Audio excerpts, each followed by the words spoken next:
مساء الخير والسعادة. النهاردة هنروح سوا مدينة هادية كده وجميلة وصغيرة، وكمان تحس ان هي خفيفة كده على القلب. المدينة دي تقدر تلفها كلها في يوم واحد، ولو عايز تقعد بقى وتاخد مزاجك فيها ممكن تقعد يومين 3. عندنا النهاردة مدينة الإسماعيلية، والإسماعيلية بينها وبين القاهرة حوالي تقريبا 1.5 ساعة بالظبط. وسيلة المواصلات فيها التاكس بيبدأ من 10 جنيه، وأغلى حاجة تقريبا حوالي 25 جنيه. وانت ماشي في شوارع الإسماعيلية كلها خضرة، كلها ريحتها حلوة، وطبعا بلد المانجا. وقبل ما نتعرف سوا على الأماكن اللي ممكن نزورها في مدينة الإسماعيلية، تعالوا شوية كده نتعرف على تاريخ مدينة الإسماعيلية. وبترجع نشأة الإسماعيلية لعصر ما قبل الأسرات، إن هي كانت المقاطعة التامنة في إقليم مصر الدنيا، وكانت عاصمتها براتوم، وكانت ده موجود في منطقة تل المسخوطة اللي هو مدينة أبو سوير حاليا.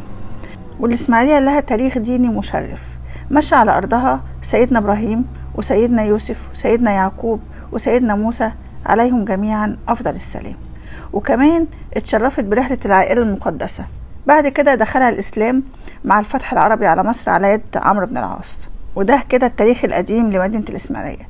أما بقى التاريخ الحديث، هي تأسست رسمي في عهد سعيد باشا يوم 27 إبريل سنة 1862، واتسمت وقتها مدينة التمساح، وده علشان وجود مدينة التمساح فيها. يوم 4 مارس سنة 1863 اتعملت حفلة كبيرة جدا جدا من قناة السويس أو شركة قناة السويس، وده التوقيت اللي أطلق على الإسماعيلية باسم مدينة الإسماعيلية، وده كان نسبة للخديوي إسماعيل. في يناير 1960 صدر قانون بإنشاء محافظة الإسماعيلية، ومن هنا ابتدت تبقى عندنا محافظة اسمها محافظة الإسماعيلية. طبعا محافظة الإسماعيلية لها دور شعبي كبير جدا جدا في مواجهة الاحتلال البريطاني. والإسماعيلية كل سنة بتحتفل بعيد القومي يوم 25 يناير. هنا كده أنا وصلت أول مكان ممكن تزوره في مدينة الإسماعيلية، هو متحف الإسماعيلية، وهو من أهم المتاحف اللي موجودة في قناة السويس. هو صحيح مش واخد شهرة واسعة زي باقي المتاحف، لكن هو بيتميز بعدد كبير جدا من القطع الأثرية النادرة اللي بترجع للعصر الفرعوني، واللي اكتشفت في مدينة الإسماعيلية.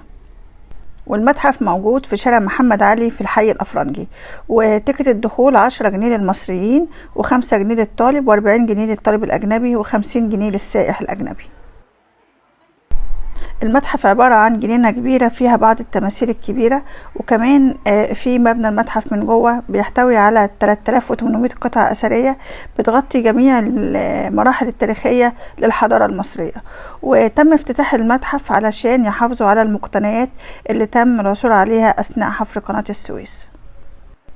لو انت رايح لوحدك ومعكش حد يعني يشرح لك، هتلاقي فيه جوه مرشدين هيشرحوا لك تاريخ كل قطعة، وتاريخ القطعة الأثرية، وارتباطها بمحافظة الإسماعيلية، وإزاي تم اكتشافها، ومين اللي عمل المتحف، وهتعرف كل المعلومات جوه من المتحف. وده الحقيقة من الأماكن الجميلة جدا اللي انت ممكن تزورها وممكن تاخد ولادك فيها، لأن هي من الحاجات الحلوة، وإحنا نعرف طبعا آثار بلدنا وتاريخها. المتحف مش كبير، ممكن بالشرح بكله تقريبا توتال حوالي تقريبا ساعة جوه المتحف، وتكون كده رحلتنا انتهت في متحف الإسماعيلية. كل مكان في الإسماعيلية له تاريخ. الشجرة دي الفرنسيين عملوا منها أكتر من شجرة موجودة في الإسماعيلية. وشارل دي جول هنا في المكان دوت ألقى خطابه أثناء الحرب العالمية الثانية.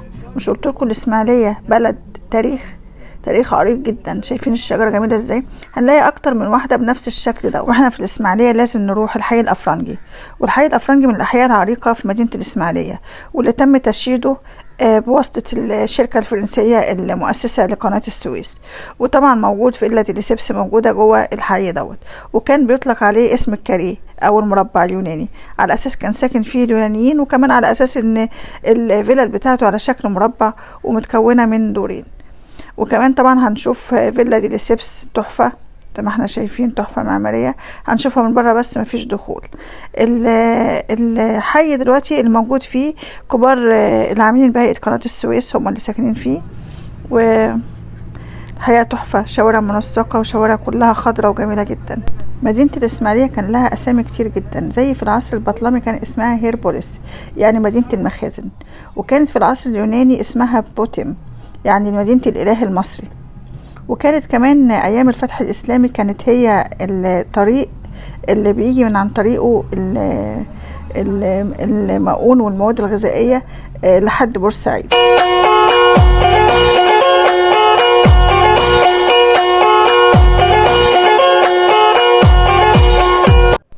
ومن الأماكن القديمة اللي ممكن تزورها مسجد العباسي، وهو واحد من أشهر المعالم اللي بتمتاز بها محافظة الإسماعيلية، واللي بناها أحفاد مع محمد علي باشا، وده أثناء حفر قناة السويس. وعمر المسجد 122 سنة، وهو من أهم المساجد اللي موجودة في محافظة الإسماعيلية، واللي بيتميز بالطراز المعماري الفريد اللي كله نقوش وزخارف إسلامية قديمة.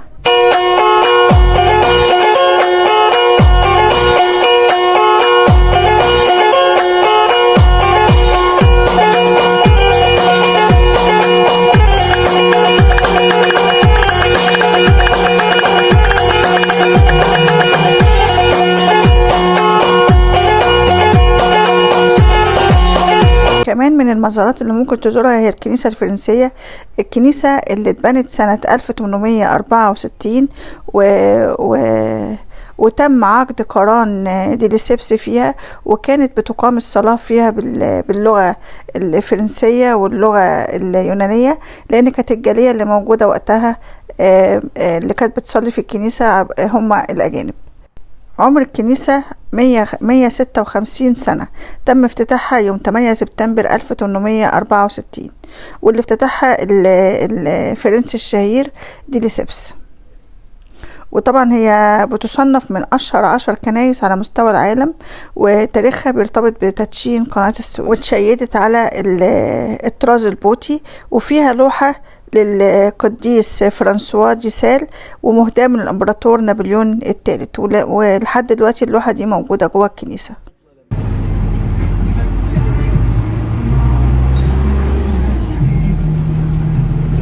اي حد بيزور الاسماعيلية لازم يروح قرية ابو عطوة.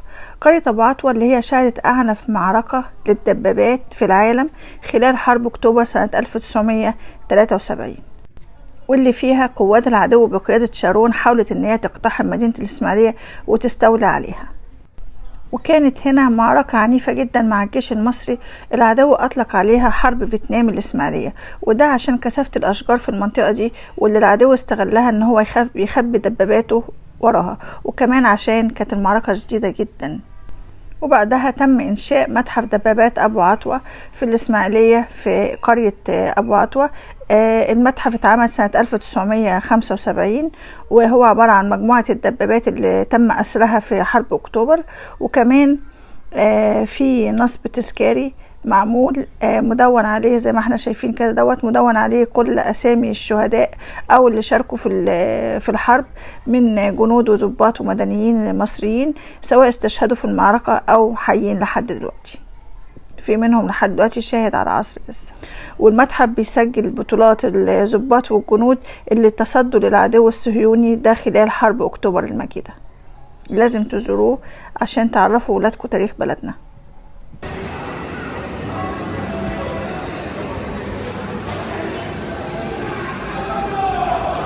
ودلوقتي جه ميعاد الأكل، واحنا في الإسماعيلية طبعا لازم ناكل سمك. هنا أنا في حلقة السمك، وده كده مطعم الفنار، ده احلى من الاماكن المميزه جدا جدا في الاسماعيليه في اكل السمك. بس انت ممكن تجيب سمك تختاره وتروح تاكل في مطعم تاني يكون يعني اسعاره بسيطه. وده اللي انا عملته. طبعا بتختار السمك اللي انت عايزه والمطعم بيعمله لك وبتاكل، بيبقى تكلفته اقل شويه. السمك ده بتسموه ايه؟ جوابي. ده الخنيني ده بتسموه ايه؟ جوابي. ايه؟ جوابي.